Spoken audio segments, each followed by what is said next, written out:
niman dad oo xoogaa yar iska danyar ayaa waxay ka qayb galeen munaasabad oo zab ka jirtay oo dad xoogaa VIP ah ka soo wada qayb galay nimankii VIP da ahayd waxaa la fariisiyay meel gaar ah dadkii yar ee masaakiinta ahaa ee xoogaa yarna kadinka yaro meel ah ayagana ay fariisteen markaasaa waxaa dhacday raashinkii markii la soo bilaabaybo nin baa dhexda taagan wuxuu leeyahay gudbiya VIP da gudbiya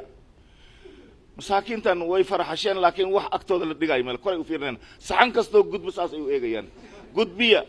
caanihi waa socdaan qudaartii waa socotaa hilbihii waa socdaan bariiskii gudbiya markay dhammaatay ee dadkan ay iska yaaban yihiin kiina dhexda uu taagan yahay ilaahay amarkiisa meeshiiba hal mar waxaa soo booday bahal masoo madaxiisa meeshuu la egi aad yaabaysid markaasuu sidaa yidhi kii dhexda taagnaa gudbiyada uu ku jiray ayaa argagaxay war waa maxay maskaan nimankii waxay yidhaahdeen iska gudbino waa la yidhi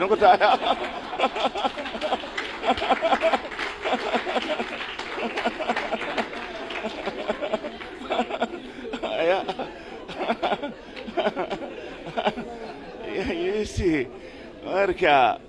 waxa waaye dadka waxa haysto in la idin soo gudbiyo ka baqa waxyaabaha qaarkooda idinka hadda isku koobtaan ogaada inta kalena niyad xumo darteeda ayadan dhibaatadeeda ay keeni kartaa ogow sheeka jirta hadda ka hor hadduu qof gaajaysan yahay dariskaaga u yahay hurdo fiican saad ku hurdo way adag tahay